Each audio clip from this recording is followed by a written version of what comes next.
es un tema introductorio. Es el movimiento del agua a través del suelo, de todos los suelos. Es un flujo unidimensional. El primer flujo que vamos a estudiar. Entonces estamos ya entrando al campo de las aguas relacionadas a la geotecnia.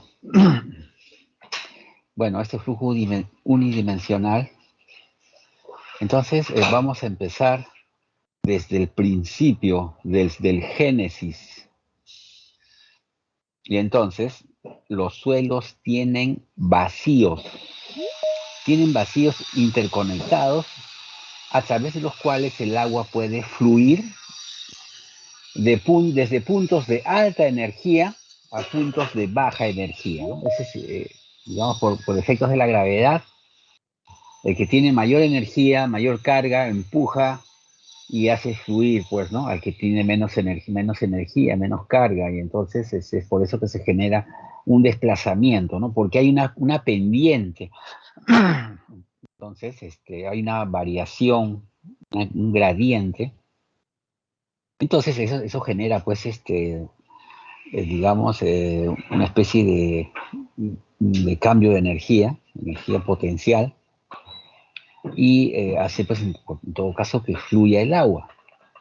Entonces los suelos, vuelvo a repetir, tienen vacíos, tienen poros que están interconectados a través de los cuales el agua puede fluir, y fluye de puntos de alta energía a puntos de baja energía.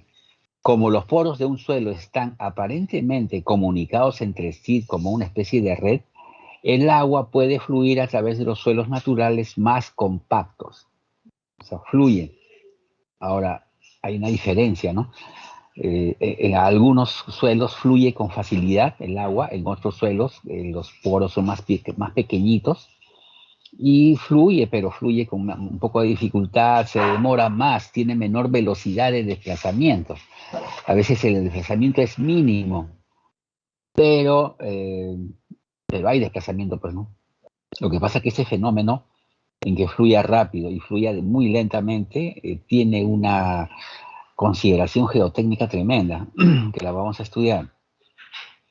El estudio del flujo de agua a través de un medio poroso es importante en mecánica de suelos. Es necesario para la estimación de la cantidad de flujo subterráneo bajo varias condiciones hidráulicas, para la investigación de problemas que envuelven la presión del agua bajo una construcción, también para analizar la estabilidad de empresas, para estabilizar presas de tierra, también para estudiar las estructuras de soporte hechas de tierra, también para los deslizamientos de talud, también es importante. Pero este punto que estoy mencionando, que es presión del agua bajo una construcción, eso implica, pues, la presencia del agua, ¿no? Cómo el agua, digamos, se comporta ante una solicitación de carga que le hacemos. ¿Y en qué momento sucede eso? Bueno, pues cuando nosotros estamos construyendo las cimentaciones, por ejemplo, de las estructuras, el suelo no está totalmente seco. Bueno, depende pues qué tipo de suelo nos encontremos, ¿no? Pero generalmente el suelo en condiciones normales tiene las tres fases. Entonces, todo lo que es aire, cuando nosotros comenzamos a apretujar el suelo con la cimentación, va a escaparse inmediatamente, y todo lo que es agua también se escapará de los poros por la presión. Es como que aprietes una esponja. Sin embargo, como les dije, depende del tipo de suelo, ¿no? Hay suelos que dejan que el agua fluya bien rápido, entonces no pasa nada, pero hay suelos que permiten que el agua fluya, pero se demora bastante porque sus poros son tan pequeñitos. Entonces, en esa circunstancia, si nosotros vamos a analizar este resultado, cuando ponemos las cimentaciones, va a haber un inicio, si nosotros hacemos un análisis infinitesimal, que esos temas se trabajan así, pero en suelos 2, vamos a ver pues que en un instante dado, un instante t sub 0, vamos a encontrarnos con la sorpresa de que el agua también está oponiendo resistencia, no solamente el esqueleto del suelo, lo que es la fase sólida, sino el agua también opone algo de resistencia ante la carga, ante la solicitación. Y entonces hay un equilibrio, ¿no? Entre el agua y la fase sólida son los que comienzan a resistir. Eh, Evidentemente, si el agua se va de los poros, en algún momento va a dejar vacío y la carga va a continuar o se va a incrementar y entonces va a generarse una deformación y se va a generar un asentamiento. Y ese es el fenómeno de la consolidación. Ese asentamiento puede demorar años, dependiendo del tipo de suelo, o ese asentamiento puede ser inmediato. Si apenas nosotros colocamos las cargas, el flujo, el agua sale de los poros inmediatamente. Entonces, todo este fenómeno es necesario utilizar porque, sobre todo, el suelo arcilloso es un suelo que deja pasar el agua con mucha dificultad, pero lo deja pasar de todas maneras en el tiempo. Entonces, para hacer nuestros diseños de las cimentaciones tenemos que tomar en cuenta este fenómeno, no diseñarlo como si lo estuviéramos diseñando en un suelo granular, ¿no? Como si estuviéramos en la sierra, en algunos lugares de la sierra o en la costa, en la cual el suelo granular permite que el agua fluya y normal nomás. En cambio, acá el agua va a salir de los poros, pero al año, dependiendo, ¿no? Y por consecuencia, a lo largo del tiempo pueden producirse asentamientos y podrían producirse asentamientos diferenciales.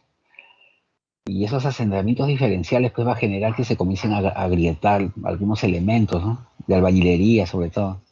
En la madera no se percibe nada porque la madera es contra flexible, pero en los elementos rígidos, albañilería, concreto, cuando ya tenemos asentamientos diferenciales, y inmediatamente se manifiesta a través de las grietas, ¿no?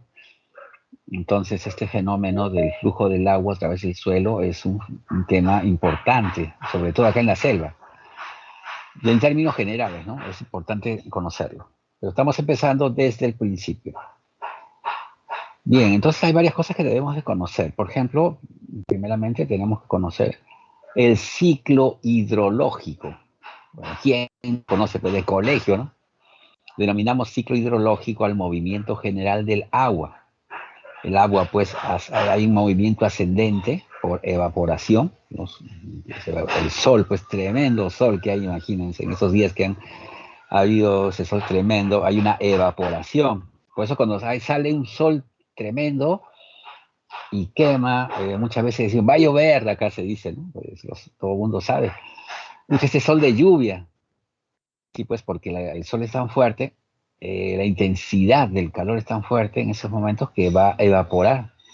Y esa evaporación va a llegar a las nubes, va a generarse un problema de condensación y entonces va a haber una sobrecarga, el peso de las partículas ya condensadas y eso va a comenzar a precipitarse. Otra vez un ciclo, ¿no?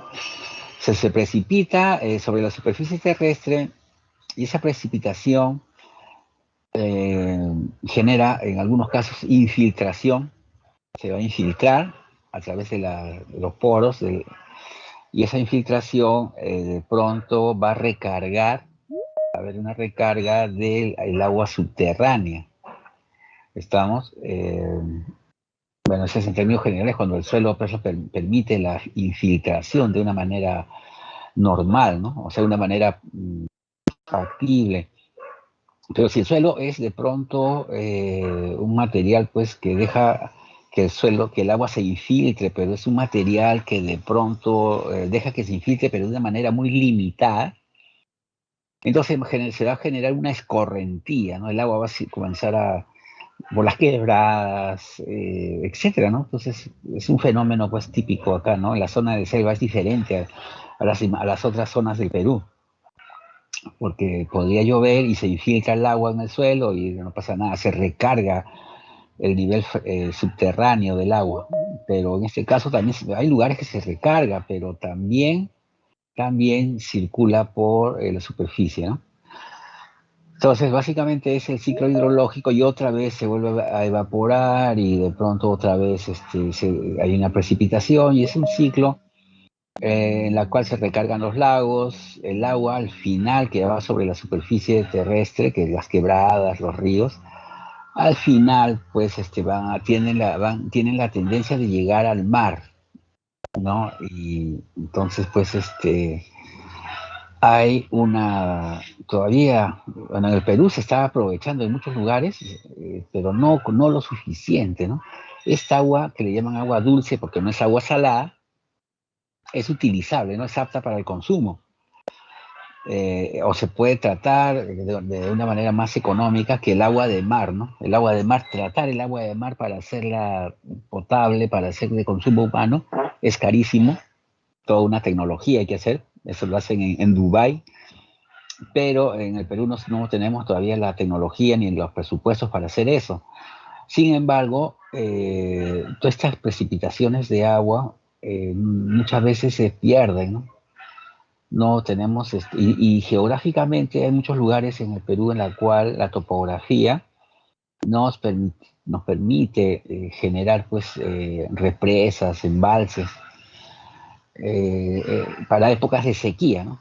Un año llueve, el otro año no llueve, pero tenemos una cantidad de agua embalsada, una cantidad de agua como todo Pucallpa, imagínense que esté embalsado de agua, sirve básicamente para la agricultura, para muchas cosas, ¿no? Así se ha levantado el norte del Perú, con Gallito Ciego, Tinajones, todas esas represas que han hecho por allá, y esas represas muy interesantes, les recomiendo que las visiten, son pero fenomenales, inmensas, con toda una gran tecnología, y abastecen a una serie de zonas que hace años eran zonas desérticas, ahora hay ahí espárragos, mangos, y exportan, ¿no? Entonces estas obras de ingeniería traen desarrollo definitivamente. Eso nuestros gobernantes, bueno, ¿qué será, no? Deberían de ver cosas así para generar desarrollo. Bueno, sigamos en todo caso. Ahora, miren, acá tenemos de pronto formaciones de agua, cuando se infiltra el agua, en el subsuelo generan, pues, ¿no? Hay un movimiento de agua. Entonces ahí, en ese sentido, aparece el término acuífero, ¿no? El acuífero es la formación geológica, una formación geológica que contiene agua en cantidad apreciable y que permite que circule a través de ella con facilidad. ¿Qué acuíferos? Hay acuíferos de arena, acuíferos de gravas, también de granito u otra roca compacta, ¿no? Con una fractura importante. Entonces, ese fenómeno, donde tú vas a ver agua, porque el agua no está sola, pues evidentemente, salvo que sea pues un lago, que sea no sé, ¿no? Un lago podría ser que no, pero en términos generales puedes encontrar en el subsuelo lugares, mantos de terreno, capas, estratos de terreno, pero que están configurados de tal manera que permiten que el agua fluya con total facilidad, ¿no? Ese es un acuífero. ¿No? Bajo el suelo no hay agua pura, ¿no? Sino el agua está pasando a través del suelo. Pero estos suelos tienen que ser pues arenas, gravas o pueden ser rocas que tengan fisuras. Entonces esa formación geológica se llama acuífero, ¿verdad? Que nosotros conocemos así. Entonces acá hay otros términos que necesitamos conocer. Mira, aparece el fenómeno de la tensión superficial, ¿no? ¿Qué ocurre con esta tensión superficial? Resulta pues que en el interior de un líquido, una molécula es atraída por todas las moléculas que las rodean, ¿no? Esa es la característica esencial del agua, ¿no? Si no sucediera eso, se comportaría como un gas. Entonces sus moléculas se atraen, ¿no? Están totalmente sueltas, pero de alguna manera tienen una fuerza de cohesión entre ellas. De manera que el efecto total, si hacemos una sumatoria, ahí hacemos nuestra estática, sumatoria de fuerzas en todos los ejes, nos va a dar como resultante igual a cero, ¿no? Es decir, están en equilibrio. Muy bien. Entonces, sin embargo, las partículas, las moléculas, mejor dicho, que están en la superficie, ¿no? En la superficie, las fuerzas que atraen a las moléculas hacia abajo, en este caso no pueden ser neutralizadas por las moléculas superiores, porque en este no hay pues moléculas superiores, porque estamos en la superficie, ¿no? Estamos en el aire. En esta zona de la superficie se encuentran moléculas que tienen una fuerza que ya no necesariamente es nula. Entonces, esto origina un estado de tensión, ¿ya? Es decir, están tensionadas, toda la parte superior, estamos. Y entonces, vuelvo a repetir, esto origina un estado de tensión en toda la superficie libre del líquido, denominado a ese fenómeno tensión superficial, ¿no? Entonces, ahí hay una tensión superficial. Si hay tensión superficial, de repente la tensión es tan grande que se puede, digamos, algún elemento posar encima de la superficie que no tenga mucho peso y se puede estar ahí, ¿no? Flotando, no sé, etcétera, ¿no? Ahora, en ese sentido, aparece un fenómeno, que es el fenómeno de la capilaridad. Un término que todos esos términos los vamos a utilizar, estamos aclarando. ¿Qué cosa es la capilaridad?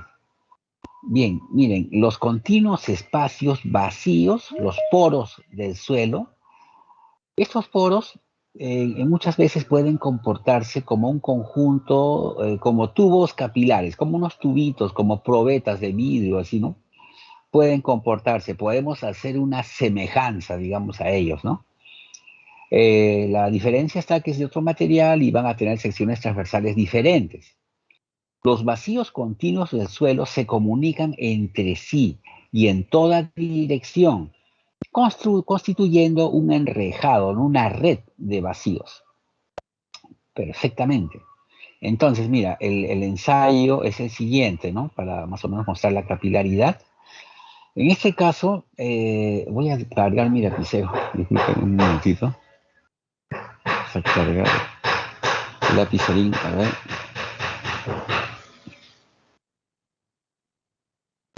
Hay personas que recién están llegando. ¿Dónde estás? Bien, entonces, nos dice, ¿no? En la figura se ha colocado suelo en un cilindro transparente. La parte inferior ha sido protegida para evitar que el suelo salga, ¿no? Pero permite el contacto con el agua. Entonces, mientras en el extremo superior queda expuesto a la atmósfera, ¿no? Entonces, acá abajo, le han puesto la famosa, acá, la famosa piedra porosa. En el laboratorio usamos con bastante frecuencia las piedras porosas. Son unas piedritas parecidas a la piedra pómez, parecido a la piedra pómez, y esa piedrita, bueno, son piedras así más o menos.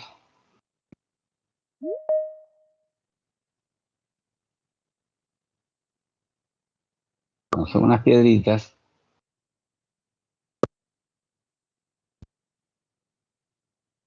Ahí está.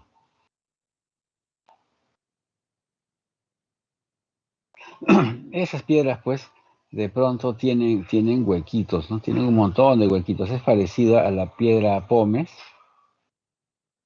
que estas, pero sus huequecitos, poros son tan pequeñitos, son piedras naturales, y no dejan pasar el suelo, ¿no? Si dejan pasar, dejarán pasar finos, en todo caso, pero materiales más gruesos no los dejan pasar, pero sí deja que pase el agua, ¿no? Entonces se coloca ahí para que no se caiga, pues, ¿no?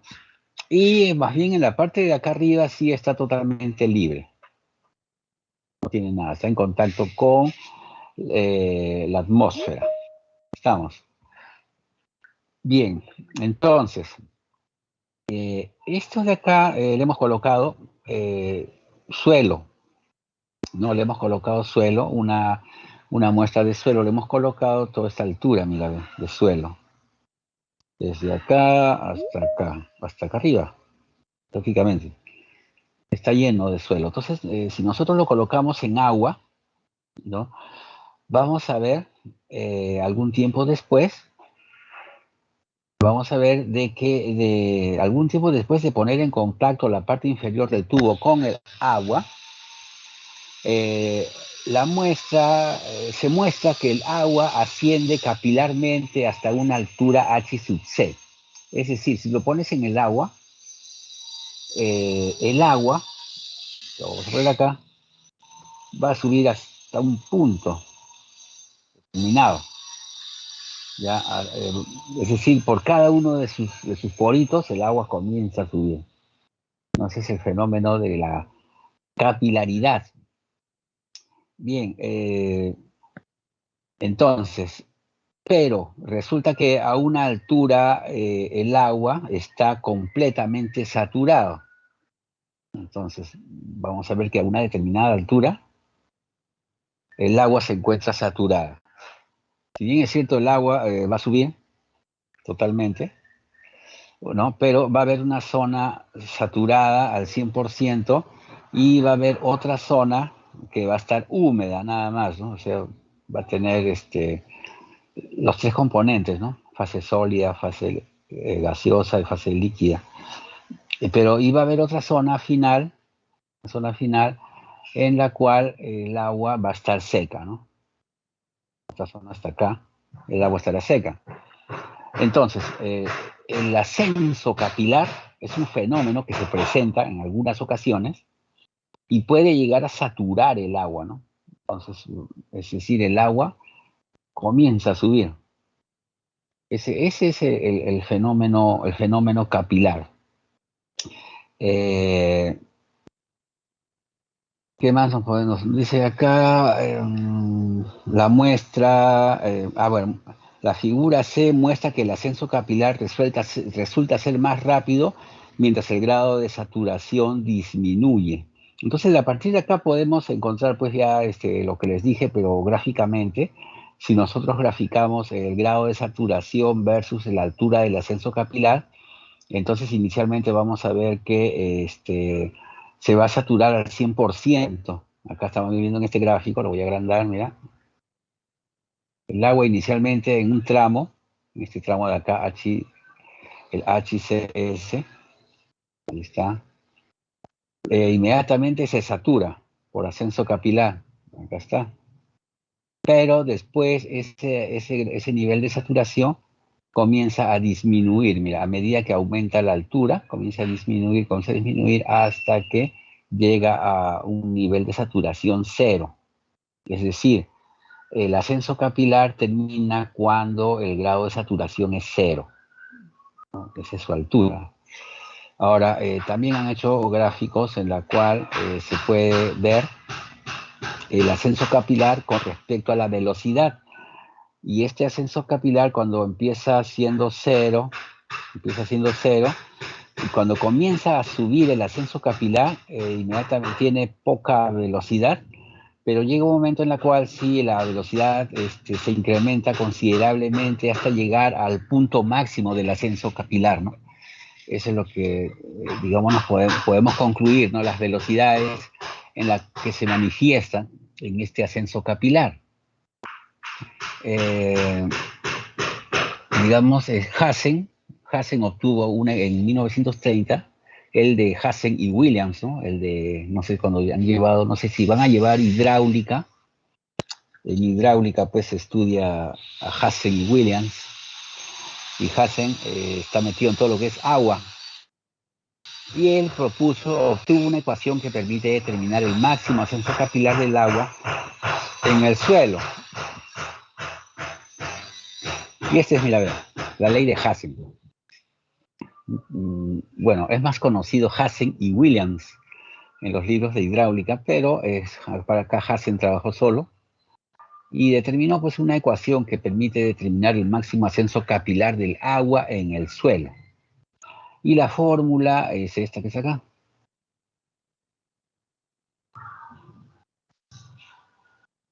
Esa es la fórmula.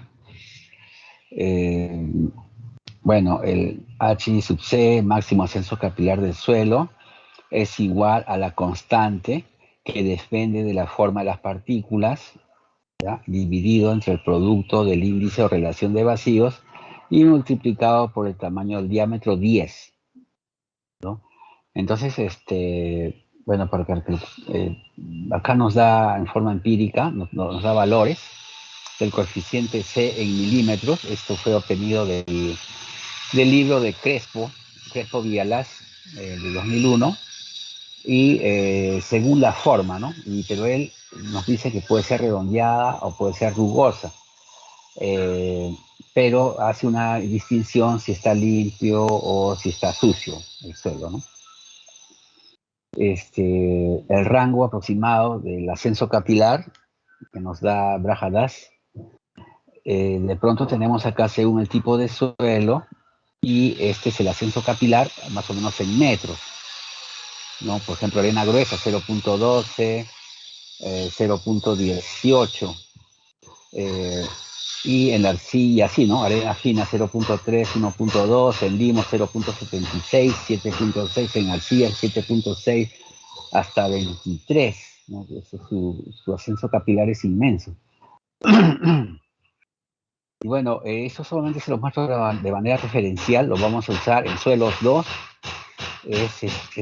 Bueno, hay otros procedimientos también ya de ensayo para determinar, pero ese es el fenómeno, es decir, el agua puede, no siempre, pero puede presentarse estratos de suelo a partir de la superficie hacia abajo, en la cual podemos encontrar humedecimiento, y entonces ese humedecimiento de repente no significa que por ahí está pasando muy cercanamente, puede haber un, este, digamos, una circulación de agua, algunos metros, en alguna zona más abajo, ¿no? O sea, bueno, y es evidente, ¿no? Cuando, por ejemplo, nosotros excavamos, hacemos una excavación y primero encontramos tierra húmeda, entonces ya hay una indicación, decimos, mira, hay filtración, ¿no? Mira, hay agua. Y sí, pues si sigues excavando, cada vez hay más agua, es decir, encuentras, vas a llegar a la zona saturada. Pero ya encontrar un cierto humedecimiento ya es un indicador de que por ahí pues hay una cantidad de agua que está pasando por ahí, ¿no? Bien, entonces eso más o menos es el fenómeno. Ahora, vamos por acá. Esas son las consideraciones previas y entonces veamos algo del flujo unidimensional. El ingeniero debe de conocer los principios del flujo de los fluidos para resolver problemas correspondientes ¿a qué? A la velocidad con que fluye a través del suelo el fluido, problemas de consolidación que vemos en suelos 2, problemas de resistencia también vemos en suelos 2. Estos fenómenos están directamente relacionados con el flujo del agua, ¿no?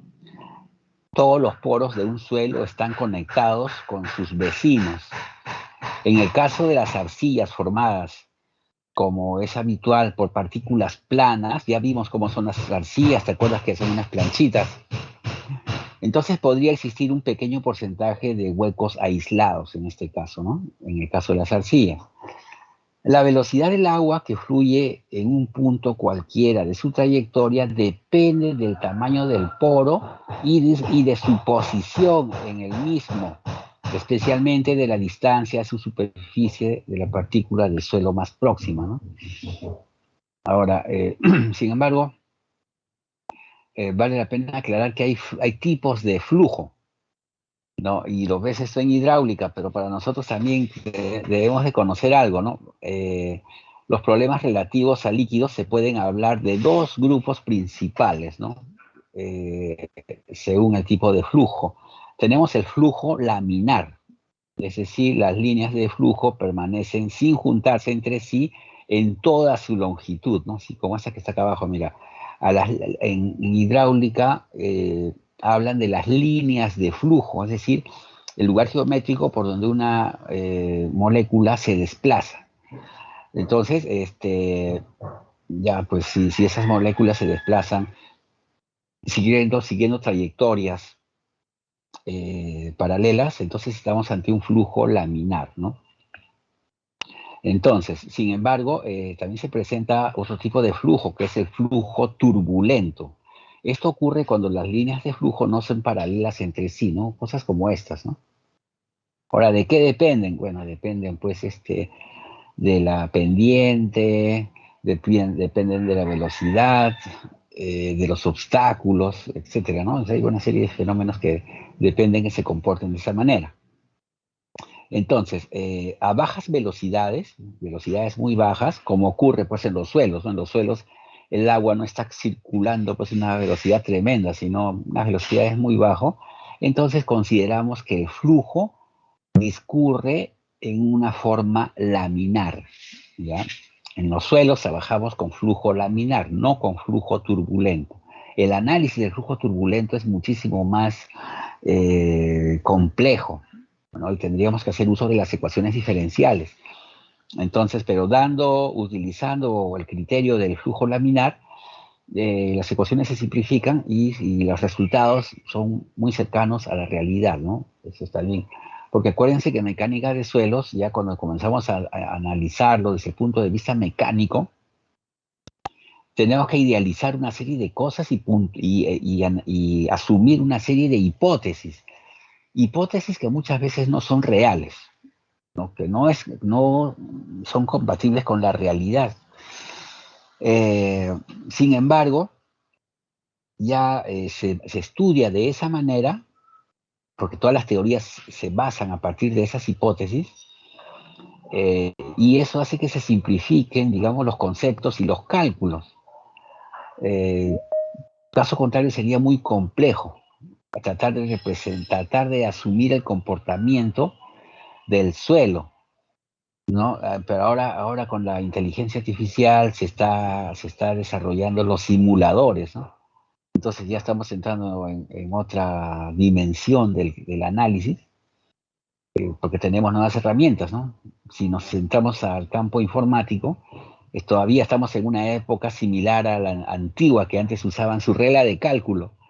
Ya algo así estamos acá, ¿no? Asumiendo hipótesis y hipótesis todavía negativas, hipótesis que no son reales y calculamos, ¿no?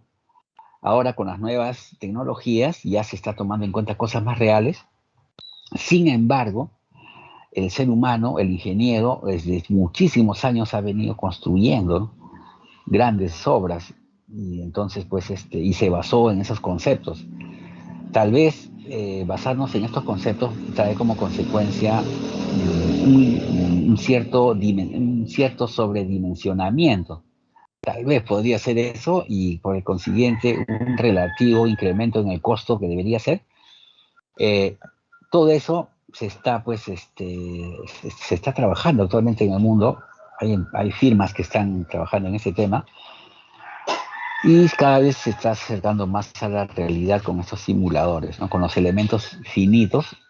Se sigue, está entrando en todos los campos, ¿no? Bueno, ya entró hace rato. Sigamos viendo. Entonces, otro término que tenemos de conocer, que es el gradiente. Gradiente, a ver, gradiente, ¿en qué encontramos gradiente? Encontramos el término gradiente, encontramos en resistencia de materiales, cuando hacen problemas hiperestáticos, es decir, aquellos problemas que tienen, que no se resuelven solamente con las tres ecuaciones fundamentales de equilibrio, sino necesitas otra ecuación más para poder tener el número de ecuaciones similares al número de variables, de incógnitas, y entonces una variable es que está relacionado con el gradiente térmico de temperatura.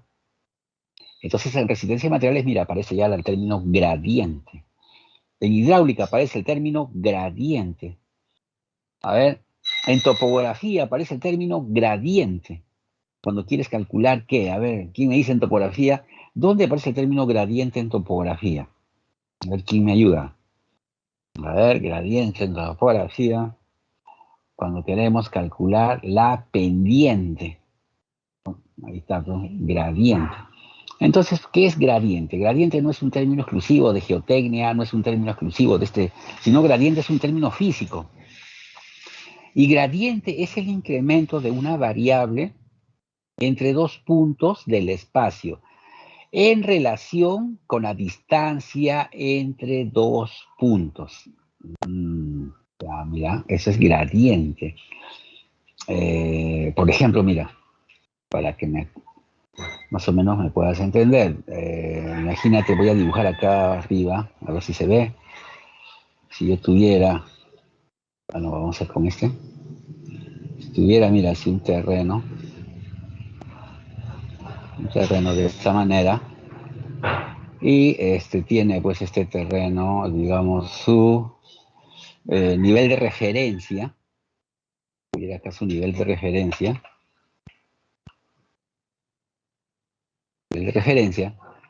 ¿qué va a pasar si, por ejemplo, yo de alguna manera voy a colocar la mira, si se quiere, por acá, voy a colocar la mira por este lado, y estamos separados, entre ellos dos estamos separados una distancia L, una distancia. Ya, pues entonces mira las distancias que hubiera, ¿no? Entre ellos hay una diferencia de altura, ¿estamos? Entonces esa diferencia de altura, que sería la altura de un lado menos, si yo quisiera calcular esta altura, que está acá, ejemplo, ya, pues, esa diferencia de alturas entre la longitud, eso sería una gradiente. Diferencia de altura que hay en dos puntos. Entonces, en nuestro caso, vamos a aplicarlo a la carga, a la presión que genera el agua. Entonces, gradiente es el incremento de una variable entre dos puntos del espacio en relación con la distancia entre esos dos puntos. Entonces, mira, si la variable considerada fuera la altitud de cada punto, la gradiente sería la pendiente entre los dos puntos. Bueno, acá está lo que estaba diciendo. Y mira, acá está, pues, por ejemplo, si nosotros, por ejemplo, este es el típico ensayo, si nosotros dejamos, esto va a tener una cierta pendiente, pero tenemos, por ejemplo, en un tubo, tenemos agua que está circulando, pero circula a través de un tubo que está lleno de arena, por ejemplo, y ese tubo es más largo, de repente con una bomba hacemos que ingrese, hemos cortado el tubo, el agua fluye, ¿no? Pero si nosotros le ponemos un tubito, el agua va a tener una altura que representa la presión, a la carga que hay en ese punto. Pero si le ponemos un tubo aguas abajo, más allá, entonces le ponemos ese tubito, vas a ver que la carga va a ser menor hasta que va a llegar al exterior, ¿no? Entonces, ¿qué ha pasado? Viene con una presión, pero atraviesa pues un filtro, por ejemplo, y ese filtro hace que se pierda la presión, la carga del agua.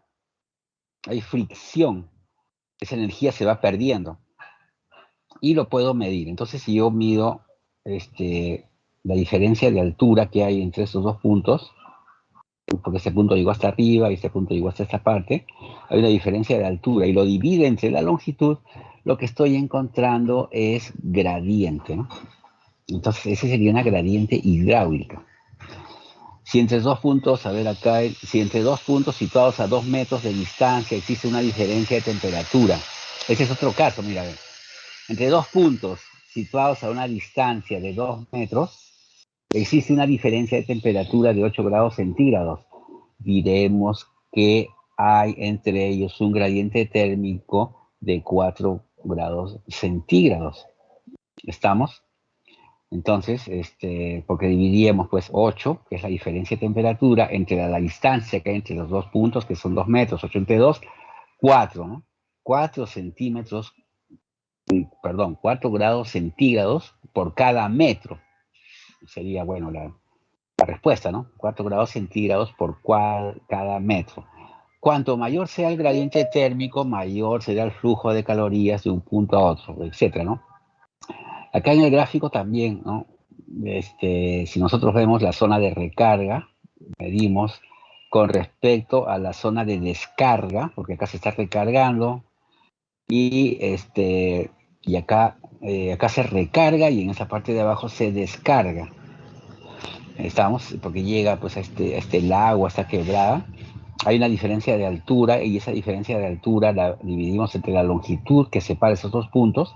Entonces encontraríamos nuestro gradiente hidráulico. Bueno, ese es el término gradiente. Y aparece pues este señor Bernoulli en el 1700, a 1782, a los 82 años falleció.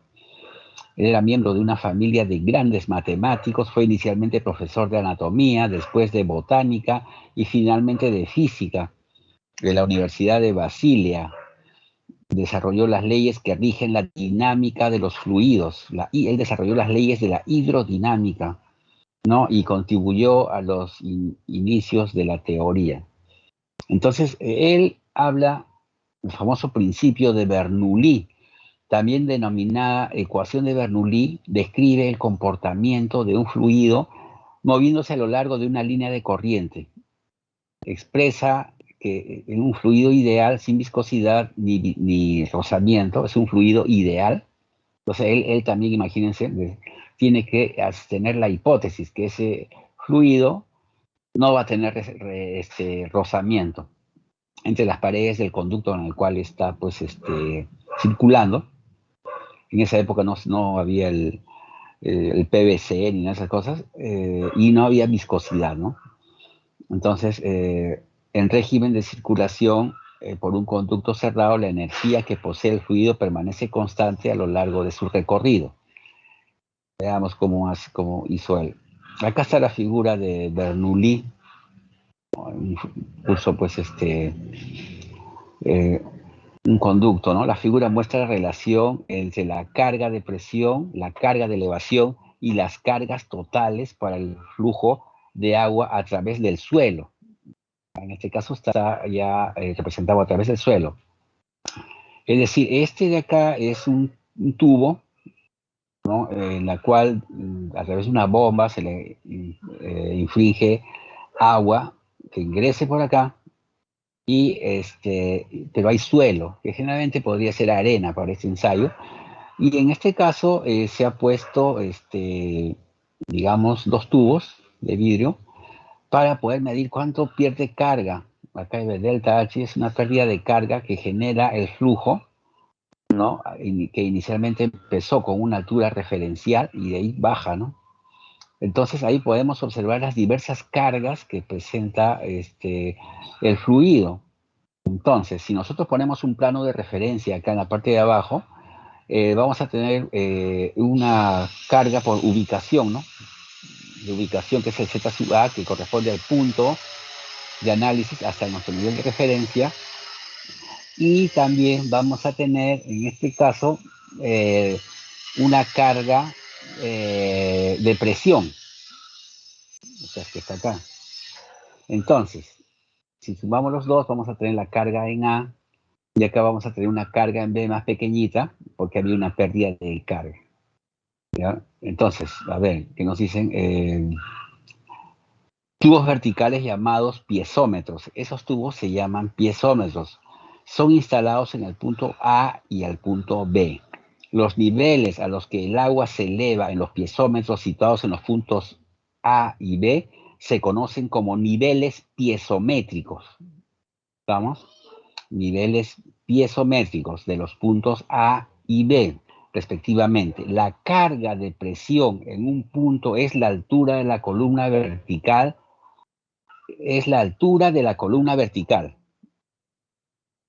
de agua, a ver, vertical, acá falta más, ¿no? La pérdida de carga entre dos puntos A y B se da por delta de H. Este de acá.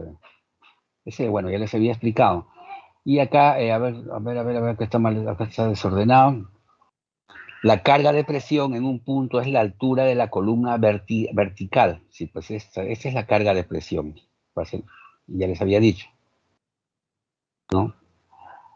Entonces, es la altura de la columna vertical de agua en el piezómetro instalado en el punto. Entonces, acá hay una altura, acá hay una altura de agua instalada en el piezómetro, y esa es la altura de presión, ¿no? Básicamente, la que está ahí.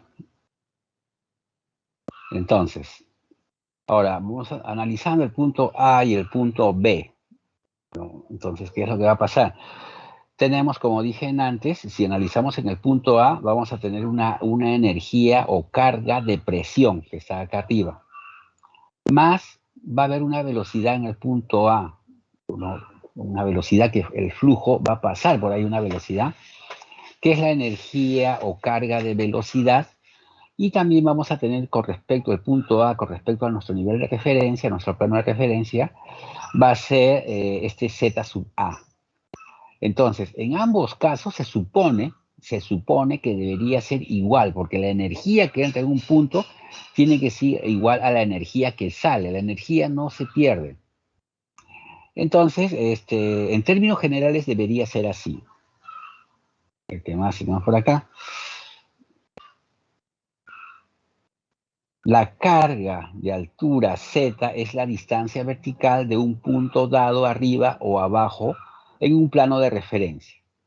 La carga de presión es la presión que bueno, en este caso lo representa con la letra U del agua en ese punto dividida por el peso específico del agua. Ya, entonces ahí tenemos que tener cuidado con las unidades. Ahora, si se aplica la ecuación de Bernoulli al flujo de agua a través de un suelo de medio poroso, el término que contiene la carga de velocidad se desprecia porque la velocidad de infiltración es muy pequeña, así que desaparece. Entonces la carga en un punto va a estar representada adecuadamente por esta relación. La altura es igual a la presión entre el peso específico en ese punto más Z. Ya como está acá. Ahora, ¿pero qué ocurre?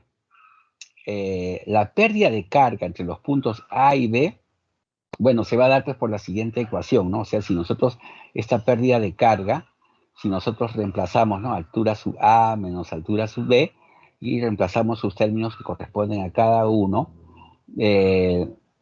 vamos a poder expresarla como delta DH, ¿no? Esta de acá, la pérdida de carga delta H se expresa en su forma adimensional como el gradiente hidráulico, ¿no? Que viene a ser delta DH entre L, entre la longitud, pero la longitud así, según no la longitud horizontal, sino la longitud que está pues según el recorrido, hay que percatarse de eso, ¿no? Ese es el recorrido del flujo. Entonces, vuelvo a repetir, la pérdida de carga en forma adimensional se representa en función del gradiente hidráulico, que viene a ser esta pérdida de carga dividida entre la longitud, ¿ya? Bien, entonces, este es lo que nos interesa, este gradiente hidráulico, acuérdate.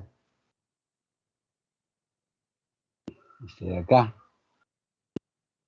Gradiente hidráulico es la pérdida de carga entre la longitud. ¿Qué longitud que hay entre los dos puntos analizados para que se genere esa pérdida de carga? Y tenemos otro participante que es Darcy, Henry Darcy, que nació en la ciudad de Dijon, en la ciudad francesa, ¿no? En 1856. Él fue el encargado del estudio de la red de abastecimiento de la ciudad en esa época, mira. Parece que también debía diseñar filtros de arena para purificar el agua, así que se interesó por los factores que influían en el flujo de agua a través de los materiales arenosos y presentó el resultado de sus trabajos como un apéndice a su informe de la red de distribución, ¿no? Le puso un anexo, mira, algo más les ha entregado. Ese pequeño apéndice ha sido la base de todos los estudios físico-matemáticos posteriores sobre el flujo del agua subterránea. Y bueno, la ley de Darcy, más o menos así estaba, lo configuró, hizo un ensayo en la cual tenía un nivel de agua que siempre se mantenía constante, es decir, para que se mantenga constante, de alguna manera él tenía que ingresar una cantidad de agua que tendría que ser igual a la cantidad de agua que salía por acá. Entonces, bueno, de repente lo juntó de alguna manera y la cosa que el flujo tenía que tener, el agua tenía que mantener un nivel constante, ¿no? Ese era para poder hacer el ensayo. Y entonces puso dos especies de piezómetros en el punto A, en el punto B. Verificó pues que como pasa a través de esta sección, en este caso de arena, el tubo tenía una sección transversal y había una diferencia de longitud, una variación en la longitud y una variación en la altura de carga. Entonces, él vio de que la velocidad era el famoso coeficiente de permeabilidad del suelo multiplicado por la gradiente hidráulica. Eso fue en esencia. ¿Y cuál fue ese coeficiente de permeabilidad? Él llegó a través de sus ensayos a determinar que el material tiene una característica fundamental que relaciona directamente su capacidad para permitir o no, en mayor o menor escala, que el agua fluya a través de esta masa del suelo. Entonces, cada suelo tiene su característica con respecto a permitir que el agua fluya a través de él. Y esa característica él denominó el coeficiente de permeabilidad, que bueno, es el tema de la próxima clase. Y entonces él determinó pues que la velocidad con la que fluye el agua, ¿no? Es igual a ¿qué? A ese coeficiente de permeabilidad multiplicado por la gradiente hidráulica, ¿ya? Entonces, bueno, caudal, ya si nosotros nos acercamos un poquito más a este tema de los hidráulicos, caudal es igual a la velocidad con la que fluye el agua, pero multiplicada por ¿cuánto? Bueno, acá, multiplicado por el área de la sección transversal. ¿Ya? Eso es caudal. Y entonces, pero si seguimos un poco más acá, el caudal en unidades, acá estamos hablando de metro sobre, podría ser sobre segundo para tener unas ideas, y esto va a estar multiplicado por metro cuadrado. ¿Estamos? Entonces, ¿qué nos va a dar como resultado? Unidades de caudal, metro cúbico sobre segundo. Esas son las unidades de caudal. Ya, bueno, acá no lo puse. El caudal es velocidad por área. Por eso que acá él consideró pues el área, muy importante el área de la sección transversal, ¿no? Del tubo. Pero en términos generales, a nosotros lo que nos interesa es esto. La velocidad con la que discurre el fluido está directamente relacionado con ese K. Y el K viene a ser el coeficiente de permeabilidad del material. Y también por el gradiente hidráulico, que ya hemos visto que es igual a la pérdida de carga entre la longitud de ese desplazamiento. Bien. ¿Qué más? Acá está pues entonces Darcy. ¿Estás? Bueno, su ensayo de Darcy pues había un caudal que ingresa, ¿estamos? Tenemos, por ejemplo, en su análisis, el coeficiente de permeabilidad, hablando de K, el coeficiente de permeabilidad se expresa en centímetros sobre segundos y la descarga, que viene de ser el caudal, en metros cúbicos. La longitud se expresa en metros. La ley de Darcy es aplicable en flujo laminar, ¿no? O sea, se asume que el flujo es laminar. Y verdaderamente es laminar porque no es muy rápido pues, la velocidad con la que discurre el agua. Y es aplicable a un rango amplio de suelos. B es la velocidad de descarga de agua basada en el área de la sección transversal total del suelo. Sin embargo, la velocidad real, es decir, la velocidad de infiltración a través de los espacios vacíos, es mayor que esta velocidad que estamos hablando B. hay una velocidad de infiltración. Y entonces, si nosotros decimos que el caudal es velocidad por área, ¿no? Y tenemos que, esto tiene que ser igual al área, acá estamos en esta, a ver, área de vacíos de la sección transversal, multiplicado por la velocidad de salida, entonces, perdón, por la velocidad de infiltración o velocidad de salida, por donde sale el agua, y A sub B, área de vacíos de la sección transversal, ¿no? Si nosotros multiplicamos, vamos a encontrar el área, el caudal, es decir, a ver, velocidad por área es igual al caudal, pero el área es el área de vacíos por la velocidad de infiltración, acá arriba. Entonces, pero sabemos además que el área total, viene a ser al área de vacíos más el área de, donde, acá está, mira, área de sólidos del suelo, en la sección transversal. El área total, acá está, es igual al área de vacíos más el área de sólidos. Entonces, si nosotros reemplazamos en la ecuación de arriba, bueno, y despejamos la velocidad de infiltración, vamos a poder encontrar así, ¿no? Que es igual a, a la velocidad general, ¿no? Dividido entre la porosidad, si queremos pasarlo en función de porosidad, o también lo podemos tener en función de la relación de vacíos, bueno, básicamente, ¿no? Con esta formulita, por ejemplo, acá hay un ejemplo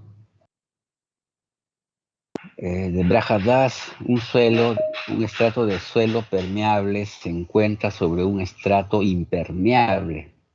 Estamos, acá está la superficie del terreno, acá arriba, para entenderlo. Esa es la superficie, esa es la superficie del terreno. Y acá te dice, pues, ¿no? Un estrato de suelo permeable se encuentra sobre un suelo impermeable. Es decir, mira, un suelo permeable, ¿qué significa que el suelo sea permeable? Y a diferencia de uno que sea impermeable. ¿Qué característica tiene el suelo permeable? Porosidad. Claro, deja pasar el agua, ¿no? Bueno, un suelo que deja pasar el agua se encuentra sobre un estrato que no deja pasar con facilidad. Todos dejan pasar el agua, pero uno deja pasar con más facilidad que el otro. Eso nos están diciendo. Un estrato de suelo permeable se encuentra sobre un estrato impermeable, como se muestra en la figura, ¿no? Y nos dan los datos de K 4.8 por 10 a la menos 3 centímetros sobre segundo. O sea que este es, mira, el coeficiente de permeabilidad recontra pequeñito. A esa velocidad deja pasar el agua. Para el estrato permeable, calcule la tasa de infiltración a través de ella en metros cúbicos por hora por cada metro de ancho, si la altura es 3 metros, la altura del estrato es 3 metros, y tiene una inclinación de 5 grados. Ya, entonces tenemos acá el estrato, bueno, acá está, mira, vamos a verlo bien. Todo esto de acá, bueno, este que está acá, es el estrato permeable. Y acá ya nos están diciendo que acá abajo está el estrato impermeable. Ya hay que mirarlo bien. Entonces han hecho un bosquejo, un esquema ahí, ¿no? Bien, acá está. Entonces nosotros, para poder aplicar las fórmulas, debemos, pues, en función del ángulo, esta longitud que tenemos acá, que nos da una longitud horizontal, hay que descomponerla, pues, ¿no? Para que pase, digamos, a nivel de su hipotenusa, si se quiere, para que pase a nivel de la trayectoria del agua en esa dirección. Y entonces sería el L' dividido entre el coseno de alfa. La altura también hay que dividirlo para poder hallar la sección transversal. Y podemos encontrar entonces por otro lado, la pérdida de delta de H, L' tangente de alfa. Ya tenemos todos los datos para alfa es igual a 5 grados, ¿no? Entonces acá lo que se quiere indicar con este ejercicio es de que debemos de trabajar, mira, con esto, la sección transversal, y debemos trabajar con la longitud, pero aquella que representa el sentido del flujo, no la horizontal. Bueno, básicamente eso es lo único, porque después el resto es aplicación. Y acá está, mira, nos dicen que como datos nos dan el coeficiente de permeabilidad, 4.8 por 10 a la menos 3 centímetros sobre segundo, la altura es 3 metros y el ángulo de inclinación es 5 grados, ¿no? Entonces sabemos pues que el gradiente hidráulico I es delta H sobre delta de L. Entonces podemos nosotros encontrar el gradiente hidráulico, pérdida de carga entre longitud. Si desarrollamos esta, acá pues pasa a multiplicar por coseno por tangente, las L se van, etcétera, entonces nos va a quedar al final y va a ser igual a seno de alfa. Nada más. Y entonces tenemos pues que caudales K por I por A, coeficiente de permeabilidad por gradiente hidráulico por área de la sección transversal. Y acuérdate que me están diciendo por metro, ¿no? Entonces tengo esa distancia de la sección transversal y por 1 metro de profundidad, acá lo reemplazo absolutamente todo, y entonces la unidad me va a quedar caudal 0.045 metro cúbico, ¿no? Entre H por cada metro. ¿Estamos? Y ya pues así de simple, ¿no? A ver, vamos a otro ejercicio. Acá, ejercicio de Braja Das. Bien, ya. Acá dice, encuentre la tasa de flujo del gasto en metros cúbicos, ¿no? De longitud perpendicular a la sección transversal mostrada a través del estrato de suelo permeable mostrado en la figura. Nos dan 3 metros. A ver, H1, acá nos dan 3 metros. Lo que pasa es que el estrato permeable está, mira, entre dos estratos impermeables. Acá está el estrato permeable, pasa por acá. El estrato impermeable de arriba, estrato impermeable abajo. Bueno, pero de todas maneras siempre hay una pérdida de carga, siempre hay una longitud y siempre hay un ángulo. El resto son información que nos están dando. En este caso, la altura inicial 3 metros, altura H1, 1.1 metros, esta H minúscula 1.4 metros, la longitud que está acá 40 metros, el ángulo 14 grados y K 0.5 por 10 a la menos 3 metros sobre segundo. ¿Ya? Entonces, acá, ahí estamos.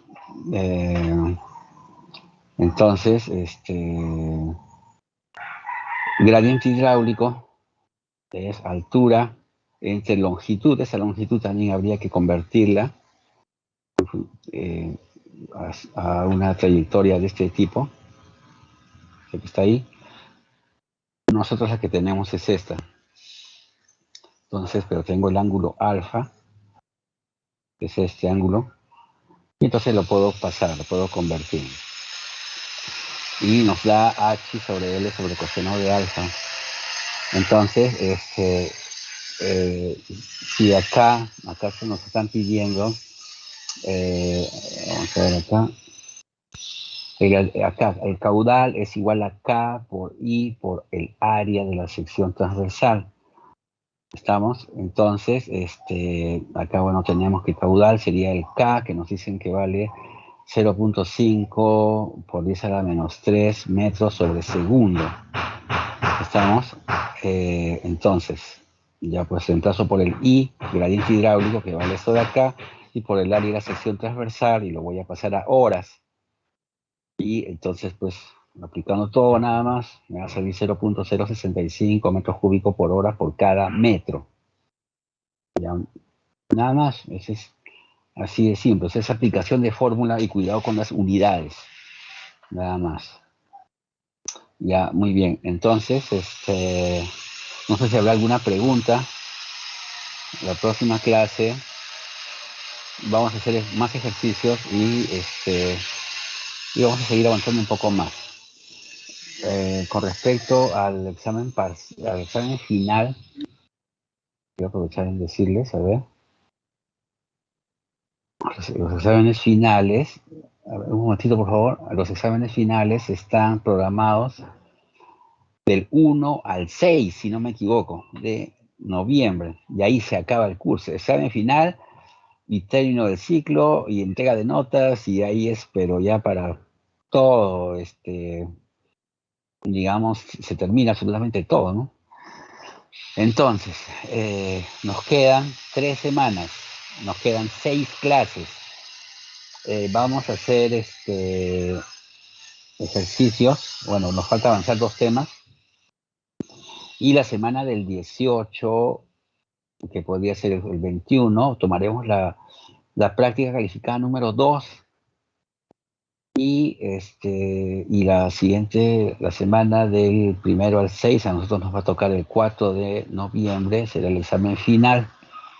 Ya nos tendremos que encontrar, pues, porque no sé, no han programado fecha para devolver las notas, todas esas cosas. De repente tomamos el examen antes para poder ver, pues, si hay algún reclamo, cosas de esas, porque yo tengo que entregar las notas ya. No sé, a ver, quiero ver eh, vamos a mirar, como que dice el calendario académico. A ver, ¿ya? Un momentito, por favor, para ponernos de acuerdo y poder trabajar con tranquilidad. 21.1, calendario académico, acá está. A ver, que venga, calendario académico. Estás. Bueno, acá dice clases, en enero comienzan las clases, 10 de enero. A ver, vamos acá está, examen final. Miren, publicación y exámenes finales. Examen final, dice. Publicación de exámenes finales del 18 al 22, dice. Exámenes finales del 1 al 6. Término del ciclo el 6. Miren, acaba el ciclo, digamos, el 6. Y entrega de notas, tenemos que mandarnos hasta el 12. La dirección entrega hasta el 12, pues nosotros tendríamos que entregar antes. Me parece que tendríamos una semana. Bueno, sí, pues vamos a tener una semana para entregar notas entonces. En ese sentido, a ver. Bueno, estamos con el tiempo, creo que bien, no tenemos, estamos avanzados. A ver, ¿alguna pregunta, Harden Antonio? Ingeniero, buenos días. Una pregunta. Usted, Ajá. la semana pasada había comentado que aparte del laboratorio que hemos tenido, el de Los Ujú. Ángeles, también va a haber ¿Ya? otro. ¿Sigue en pie eso o por el tiempo creo que ya no nos va a alcanzar? Sí, ya no creo que alcance el tiempo, porque nos vamos a complicar la vida. Porque también la persona que trabaja ahí en el laboratorio sale de vacaciones, me dijo. Creo que salió, no sé si ya salió o va a salir en esta semana, y sale de vacaciones un mes, y ya con eso nos cortó la vía. Es decir, me hubiese gustado hacer proctor, honestamente. Pero bueno, ya será, pues de repente, como les dije, lo haríamos el próximo ciclo, a ver si podemos hacer proctor. Pues sería interesante que experimenten. Pero en suelos 2, ya con esta experiencia que tenemos, que podemos entrar al laboratorio, que nadie nos ha comunicado, pero de todas maneras veo que se puede entrar. Suelos 2 también es para hacer un montón de ensayos, ¿no? Y de repente se puede hacer. Lo que pasa es que los ensayos de suelos 2 están hechos sobre la base de los ensayos de suelos 1, ¿no? O sea, hay otros ensayos un poco más elaborados, pero necesitamos clasificar el suelo. Y si quieres clasificar el suelo, tienes que calcular la granulometría, tenemos que calcular la plasticidad. Entonces, de todas maneras, vamos a hacer algunos ensayos interesantes. Ahora, la máquina triaxial han encontrado un ingeniero electrónico venezolano, que tiene experiencia en la máquina triaxial. Ningún personal técnico, bueno, todos los personales técnicos que han ido a tratar de arreglar, a armar, implementar, etcétera, no han podido. años ha estado ahí esa máquina. Y bueno, pero ahora sí ya lo están armando y parece que sí va a entrar en funcionamiento. Y bueno, lo usaremos, pues, no hay mayor inconveniente, ¿no? Eso es interesante. Bueno, el campo de suelos 2 ya es reglamento, ya. Es un tema muy interesante. Lo importante es aprobar suelos 1 para encontrarnos, si Dios quiere, en suelos 2 y desarrollar, pues, ¿no? El tema. Pues. Entonces, ahorita no pienses en suelos 2, sino piensa en aprobar. Y todos están en condiciones, o sea, no hay ahora que tira la toalla, ya es un desperdicio sería, ¿no? Hasta el último hay que estar ahí dándole para poder, hay que aprobar, y para aprobar bien. Bueno, no sé si habrá alguna otra pregunta, por ahí alguien levantó la mano y no le pude contestar, creo que, a ver, va a sumar, tener preguntas, a ver, César Ingeniero, Augusto, ahorita ahora vamos en orden, César, bueno, a Ingeniero, ver, buenos ya, días. Ríos López, ¿quién Una empezó a hablar? A consulta. ver, César Augusto, ya. César Augusto. Ingeniero, una consulta. El 21 va a ser la segunda práctica, pero sería chévere que vengan estos temas que estamos viendo ahora y quizás un tema del parcial pasado, ¿no? Para ir preparando, sobre todo para haciendo idea de cómo será el examen final. El examen final, ya tendría que venir, a ver, pensando, a ver, ¿a qué se está refiriendo? De poner temas antes del parcial, o sea, poner ganometría, poner esas cosas. No, o sea, este práctica que vamos a tener, si fuera posible poner estos últimos temas que estamos viendo, nomás. Ah, ya. Ajá. Claro, sí, se supone, pues. Se supone que tiene que ser los últimos temas, porque ya pasó la primera parte, estamos en la segunda parte, todo está involucrado con estos temas, ahora de ese tema, de lo que hemos desarrollado, pues, ¿no? Tiene que ir a la par, no hay problema en ese sentido. A ver, ¿qué dice Ríos López? no, ingeniero, solamente quería consultar sobre el tema que hemos hecho hoy, alguna bibliografía para poder repasar. Bueno, yo he sacado de Braja Das, ahí hay ejercicios de este tema, porque todavía nos falta hacer vamos a terminar con redes de flujo. Redes de flujo, al igual que se acaba en redes de flujo y también, igual que son los dos, que se acaba en deslizamiento de taludes, por ejemplo. Pero honestamente esos temas, yo les voy a enseñar la teoría, les voy a enseñar los ejercicios a hacer en Excel, pero allá ese es otro nivel, ¿no? Esos ejercicios, en este caso para suelos 1 de redes de flujo, para hacer un estudio serio, para hacer una investigación tipo tesis, se tiene que aplicar software, ¿no? Hay software ahorita circula, yo uso uno, por ejemplo, a nivel de estudiante, pero me da muy buenos resultados, con elementos finitos, y ese software, los resultados lo estamos utilizando para comparar, ¿no? Entonces,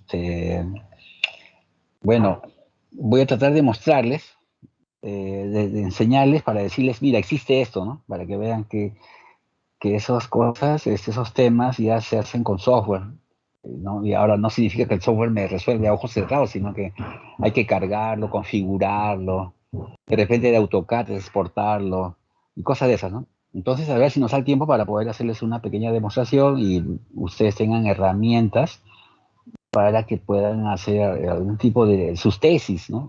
En este campo. Ahora se está haciendo más tesis ya en suelos, antes no se hacía mucho, ahora van a regular, ¿no? Y sobre todo las tesis se están orientando al campo de caminos y pavimentos. Entonces, me parece interesante porque ese tema estaba un poco flojo, no se estaba manejando. Ahora los alumnos están inclinándose por esos temas. Y antes era todo era concreto tal, ¿no? Pero en la ciudad, la región Ucayali requiere caminos cualquier cantidad y hay que investigar los caminos para que los materiales que se empleen en los caminos den un resultado óptimo, que el camino sea bueno, el pavimento sea bueno, sea económico, duradero, porque eso está directamente relacionado con el desarrollo de la región, ¿no? Entonces, el tema de caminos es importante a nivel regional, ¿no? El tema de concreto, evidentemente que es recontra importante, también, ¿no? Básicamente, pero más gente se vería beneficiada a través de los caminos. Y en la selva pues hay un montón, hay para investigar caminos en este tipo de terreno. Es por eso que estoy desarrollando el CBR de campo, para poder, pues, y hay masa, ya no me dio el tiempo, el PDL, el penetrómetro dinámico, ese es otro, más sencillo que el CBR, y ese penetrómetro, hay una correlación, ¿no? Para matemática, para afectar los resultados de ese penetrómetro y que nos dé el valor del CBR, porque CBR es el que indica la norma de pavimento. Entonces, esos temas, sí es importante. Quería enseñarles, probablemente que ya los hemos visto, pero faltó la parte práctica para que puedan ustedes hacer pues sus tesis en esos temas. Y ahora que estamos acá en la parte hidráulica, flujo de suelo, también es necesario aclarar cosas para que también puedan hacer su tesis por esa parte. Porque acuérdense que ya hay un laboratorio de hidráulica. Me imagino que en cualquier momento lo van a hacer la entrega y cosas de esas. Y entonces van a tener más herramientas para poder hacer investigación que aporte a su ciudad, ¿no? Ese es el rol de la universidad, ¿no? La universidad no solamente es aprobar y de pronto olvidarme, sino la universidad, en todas partes del mundo, las universidades son las que proponen, las universidades son las que indican la tecnología, ¿no? Entonces, poco a poco la universidad ingeniería civil, poco a poco tiene que ir madurando y asumir su rol. Así va a salir a nivel nacional. Nosotros tenemos que marcar la hora a nivel de selva. Y eso no se consigue de la noche a la mañana, sino poco a poco, ¿no? Los docentes aprenden y los alumnos aprenden. O sea, se adquiere, y la universidad también aprende. Se va adquiriendo madurez. Ese es el término, se va madurando, y entonces hasta que comienzan a salir las cosas, ¿no? Así es. Bueno, entonces nos veremos. Mañana es día feriado. Mañana no hay clases porque día de combate de Angamos, el Caballero de los Mares. ¿Quién participó? Miguel Grau. ¿Quién más ha participado? Tupac Amaru. Bueno, hay gente que no sabe quién ha participado en el combate de Angamos. Es una locura. Bueno, entonces, mañana no hay clases, ¿eh? Es feriado nacional, así que voy a averiguar si es que hay clases. Si es que hay clases, quedan con los que llevo instalaciones eléctricas. Si no, será pues hasta el sábado. A ver, Caleb Cerruche Hidalgo. Ingeniero, ¿cuándo va a ser la segunda práctica? No, hoy se parte. Ya, a ver, segunda práctica, vamos. Va a ser la semana del 18, puede ser el 21. 21. Ya, ingeniero, 21. Gracias. Así es. Está muy bien, hay que prepararse. ¿Alguna otra pregunta antes de irme? Ya 5 minutos restantes. Fachín Socualaya. A ver, ¿qué dice? Dana. Sí, ingeniero, mi pregunta es acerca de cómo interpretar la conclusión de nuestro trabajo de Los Ángeles. Si deberíamos no te entendí, discúlpame, ¿cómo puedes repetir? De cómo interpretar los datos que hemos obtenido con la prueba de desgaste de Los Ángeles. Si deberíamos usar tablas o normas, o si debería ser bueno para tal material o construcción, algo así. Ya, muy interesante. Ya, mira, ahí tú ya estás dando un paso más adelante, ¿eh? Ya te estás metiendo al campo del curso de pavimentos. Pero sí, tienes toda la razón. Eso ya es norma. Eso está bueno, puedes encontrar especificaciones técnicas de pavimentos, que cualquier cantidad hay en internet en las licitaciones, en las especificaciones técnicas de las licitaciones que hacen. En internet hay un montón de especificaciones técnicas de los pavimentos. También puedes encontrar en la norma de MTC. Y sería muy interesante, ¿eh? La verdad que sería excelente si consiguen eso. Está a la mano, o sea, no es algo que van a buscar, ¿no? Si pues, entra a internet, puedes de repente también consultarle a tus compañeros, a algún amigo o amiga que tengas que ha llevado pavimentos, Me imagino pues que ellos también tendrán ese tema, porque nosotros somos mecánica de suelos 1, ¿no? Nosotros somos los más chibolos que estamos entrando a aprender, a enseñarles a hacer los ensayos. Ya, el tema de la interpretación ya entra a otro nivel, ¿no? Ya a los que están estudiando eso, pero eso no quita de que ustedes puedan ver su resultado y mirar qué tipo, la degradación que han obtenido, si satisface o no satisface determinado requerimiento técnico para alguna construcción. Entonces, eso ya no les he enseñado porque ya no nos compete, ¿no? Pero eso sería un añadido muy interesante que definitivamente me imagino que lo verán pues en pavimentos, pero si lo pones ahí en tu informe con su referencia, si le adjuntas la tabla, sería maravilloso. Sería un punto extra, ¿no? Es decir, sería cerrar el círculo, completar muy bien la información correspondiente. ¿Ya? No sé si he contestado tu pregunta. Sí, ingeniero, pues eso quería saber. Gracias. Sí, lo máximo, muy bien. Entonces, no sé si habrá alguna otra pregunta. Ingeniero, una pregunta. Para subir el A ver. archivo, nombre del archivo, ¿cómo se subiría? ¿Cómo es grupal? Grupo tanto, ¿no? Grupo 1, grupo 2, así, ¿no? Pero se supone que van a ponerle pues una carátula, ahí está la identificación de todos los integrantes. Ahora, integrante que no ha trabajado, pues no lo pongas, ¿no? A ver, vamos a ver qué dice la plataforma. Ahí está cargado ya. Vaya, pero no puedo entrar. A ver, no sé si se podrá entrar ahora. Ahí en la plataforma está la tarea. Vamos a mirar. No sé qué ha pasado antes que yo no puedo, al menos yo no tenía acceso, de repente no sé cómo habrá sido. No cargaba. A ver, ahí está cargando. Nada, no Ingenieros, carga. los dos integrantes van a subir, solo uno. Un momentito. A ver. Entonces voy a hacer una cosa. Mira, no carga la plataforma, no sé qué estará pasando. A ver. ¿Cuándo es la fecha de entrega? ¿Cómo habíamos quedado? ¿Quién me dice? 14 figuras en El la plataforma. 14, ingeniero.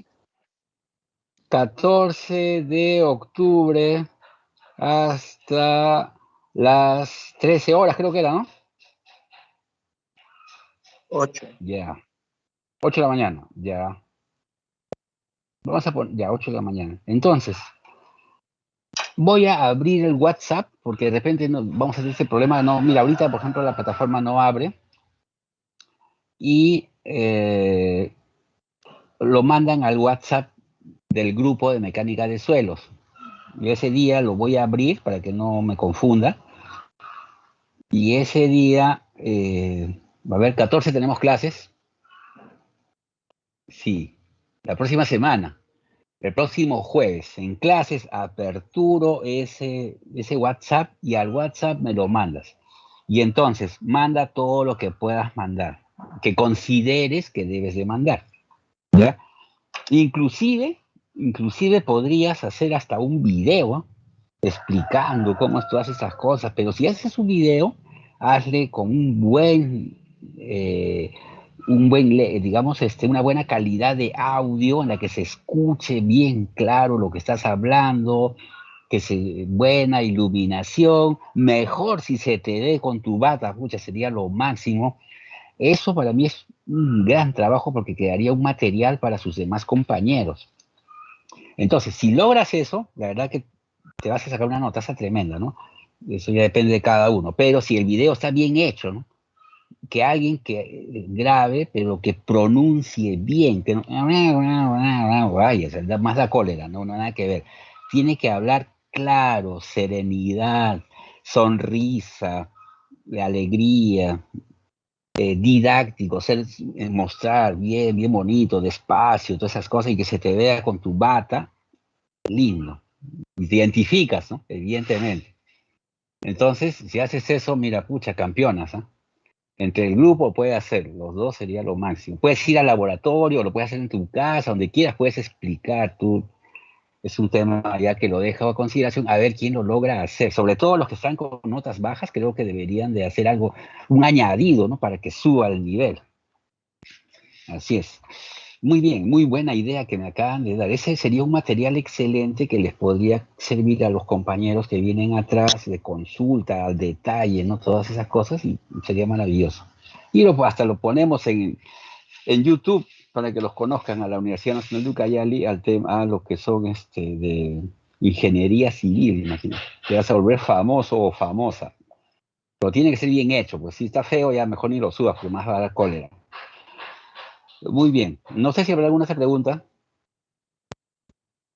Ya, nos pasamos 2 minutos. Gracias por su participación. Nos vemos el día martes con otro tema. Nos vemos.